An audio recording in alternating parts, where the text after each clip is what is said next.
Good morning students. हमारा chapter चल रहा था फॉर्म्स ऑफ बिजनेस ऑर्गेनाइजेशंस, जिसमें हम पार्टनरशिप के बारे में स्टडी कर रहे थे। तो आज हम स्टडी करेंगे फॉर्मेशन ऑफ पार्टनरशिप फर्म कि पार्टनरशिप फर्म कैसे बनती है। A partnership firm is form when 2 or more persons enter into an agreement to form a partnership firm। कि पार्टनरशिप फर्म कब स्टार्ट होती है? जब 2 या 2 से ज़्यादा पर्सन क्या है, एक एग्रीमेंट में एंटर होते हैं to form a partnership firm. This agreement can be oral और रिटन। ये एग्रीमेंट रिटन भी हो सकता है और ओरल भी हो सकता है, बट डिस्प्यूट्स को अवॉइड करने के लिए क्या सलाह दी जाती है कि एग्रीमेंट क्या हो, रिटन हो। ठीक है। After signing the agreement the partnership firms come into existence. कि वो उस एग्रीमेंट को साइन करने के बाद पार्टनरशिप फर्म एग्जिस्टेंस में आ जाती है। It is not compulsory to get the firm registered. कि इसको रजिस्टर करवाना नेसेसरी नहीं है, बट पार्टनर्स फिर भी प्रेफर करते हैं इसको रजिस्टर करवाना, क्योंकि इसके कुछ फ़ायदे होते हैं। जो रजिस्टर्ड फर्म होती है उसको कुछ बेनिफिट्स मिलते हैं जो कि अनरजिस्टर्ड फर्म को नहीं मिलते। सबसे पहले पार्टनरशिप डीड। पार्टनरशिप डीड क्या होता है? पार्टनरशिप एक डॉक्यूमेंट है जिसमें सारी टर्म्स एंड कंडीशंस मेंशन होती हैं related to partnership agreement. It is a stamped paper on which the rules, regulations and terms and condition of partnership are written। ये एक स्टैम्प पेपर है जिसपे सारे रूल्स, रेगुलेशंस और टर्म्स एंड कंडीशंस लिखी हुई होती हैं। It also contains the rights and duties of the partnership firm. देखो इस पे क्या क्या होता है। Name of the firm, name and address of the partners, nature of business the firm will carry on. कि हमने किसके लिए, किस पर्पज़ के लिए पार्टनरशिप फर्म की है। प्लेस ऑफ बिजनेस कहाँ है, capital contributed by each partner, profit sharing ratio of partners, the rights and duties of the partners for the management of the business, the mode of maintaining accounts कि किस तरीके के हम accounts maintain करेंगे, the rate of interest payable to partners on their capital, कितना rate of interest pay किया जाएगा, rate of interest to be paid by the partners on amount withdrawn bye them कि कितना उनको रेट ऑफ इंटरेस्ट देना पड़ेगा partners को जो भी वो अमाउंट विड्रॉ करवाएंगे, the amount of salary payable to partners कितनी सैलरी पे आउट की जाएगी, provisions regarding retirement and dissolution कि अगर कोई पार्टनर रिटायर होता है तो उसके लिए क्या प्रोविजंस है, अगर डिसोल्यूशन का मतलब अगर हमारी फर्म बंद होती है तो उसके लिए, methods of solving disputes, whether interest is payable on the loan provided by the partners etcetera कि जो भी लोन वगैरह देगा पार्टनर उस पर इंटरेस्ट दिया जाएगा या नहीं। आगे देखो रजिस्ट्रेशन ऑफ पार्टनरशिप फर्म कि पार्टनरशिप फर्म की, वैसे तो देखो इसकी लीगली मतलब कि कोई कंपलसरी नहीं है इसको रजिस्टर करवाना, बट जो पार्टनर्स होते हैं वो प्रेफर करते हैं इसको रजिस्टर करवाना, क्योंकि उसको क्या है, जो रजिस्टर्ड फर्म होती है वो उसको कुछ बेनिफिट्स मिलते हैं जो कि अनरजिस्टर्ड केस में हमें नहीं मिल पाते। अब जो फर्म रजिस्टर्ड नहीं होती तो उसके क्या रिजल्ट्स हो सकते हैं। ठीक है। A partner of an unregistered firm can not file a case against the partnership firm कि अगर कोई भी पार्टनर है जो अनरजिस्टर्ड फर्म का मेंबर है तो वो क्या है, केस नहीं कर सकता पार्टनरशिप फर्म के अगेंस्ट अगर कोई उसको फ्यूचर में प्रॉब्लम हो। A partner of an unregistered firm can not file a case against any other partner of the unregistered firm. उस केस में अनरजिस्टर्ड के केस में क्या है, वो अपने पार्टनर के अगेंस्ट भी केस फाइल नहीं कर सकता।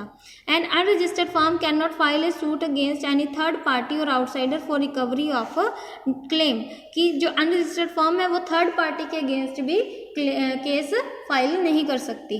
The unregistered firm can not file a case against any of the partner, और ना ही क्या है अनरजिस्टर्ड फर्म क्या है अपने पार्टनर के अगेंस्ट क्या है फाइल कर सकती है। The procedure for registration of the partnership firm कि इसको रजिस्टर करवाने का क्या प्रोसीजर है।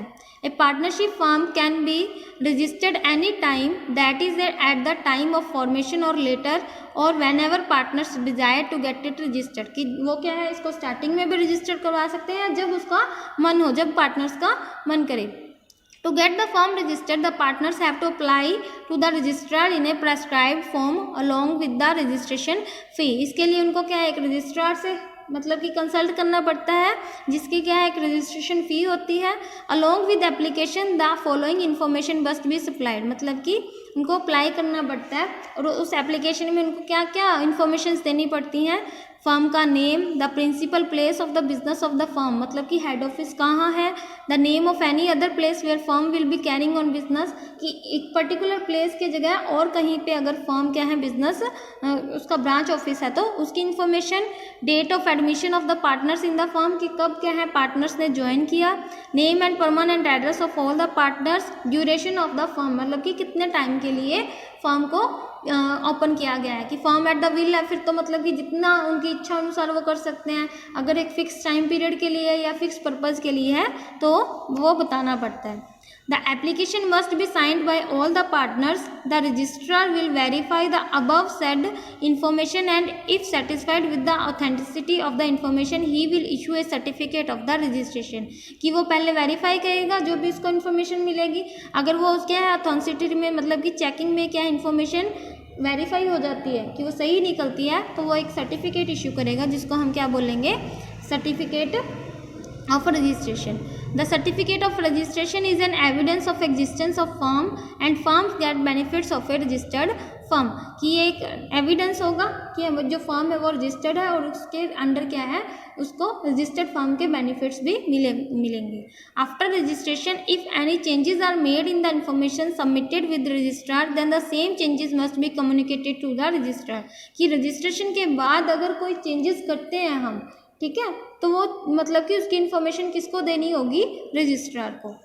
केस स्टडी देखो इससे related, A B and C are partners in a firm manufacturing auto parts, कि एक पार्टनर्स है वो जो क्या है ऑटो पार्ट्स मैन्युफैक्चर करती है, their firm is not registered, तो इनकी फर्म रजिस्टर्ड नहीं है। In order to increase the earnings of the firm B decided to use low quality raw material without the knowledge of A and C, कि क्या है ताकि वो क्या है अर्निंग को इंक्रीज कर सके, इसके लिए बी ने क्या है लो क्वालिटी के रॉ मटेरियल को यूज़ करना शुरू कर दिया ए और सी को बिना बताए। As is result many accidents were reported by the consumers and a case has been filed against the firm, मतलब कि कंज्यूमर्स ने काफ़ी कंप्लेंट्स की और फर्म के अगेंस्ट क्या कर दिया, केस कर दिया।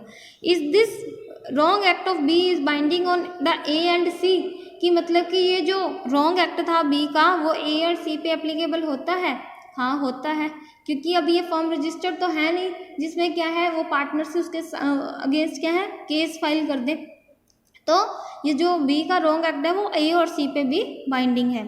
State the feature related to this, अब इसमें कौन सा फीचर आ गया, म्यूचुअल एजेंसी, मतलब कि एक के कॉन्ट्रैक्ट में आने से बाकी के पार्टनर्स म्यूचुअली क्या है उस कॉन्ट्रैक्ट से बाइंड हो जाएंगे।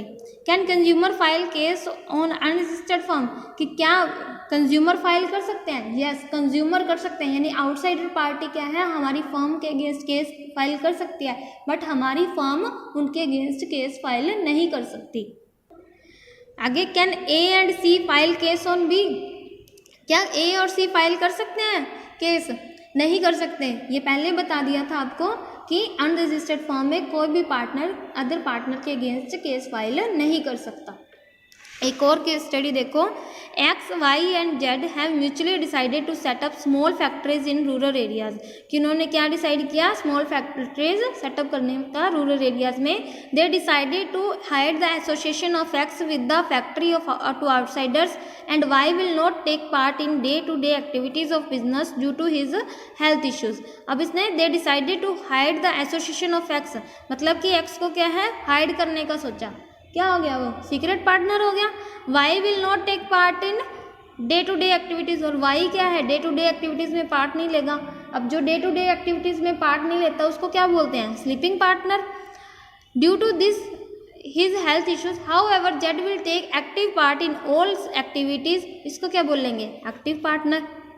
Whenever they have problems in getting credit or financial help, they use the name of their friend P with his consent, कि अब वो जब भी उनको फाइनेंशियल हेल्प चाहिए होती है तो वो किसका हम नेम यूज़ करते हैं P का, वो भी उसकी सहमति से। तो अब इसको क्या बोलेंगे नॉमिनल पार्टनर। अब नॉमिनल पार्टनर भी दो थे, nominal partner by estoppel and holding, तो ये किस मतलब कि क्या है उसकी कंसेंट से आ रहा है, तो क्या हो जाएगा ये नॉमिनल पार्टनर बाय एस्टॉपल। आगे देखो ये देखो डिफरेंस बताए हुए, ये आप सेल्फ रीड करोगे। पार्टनरशिप एंड सोल प्रोप्राइटरशिप में difference, partnership and joint Hindu family business में डिफरेंस, ठीक है। और हमारा अब नेक्स्ट टॉपिक है कोऑपरेटिव ऑर्गेनाइजेशंस। इसके बारे में हम हमारे नेक्स्ट लेक्चर में डिस्कस करेंगे।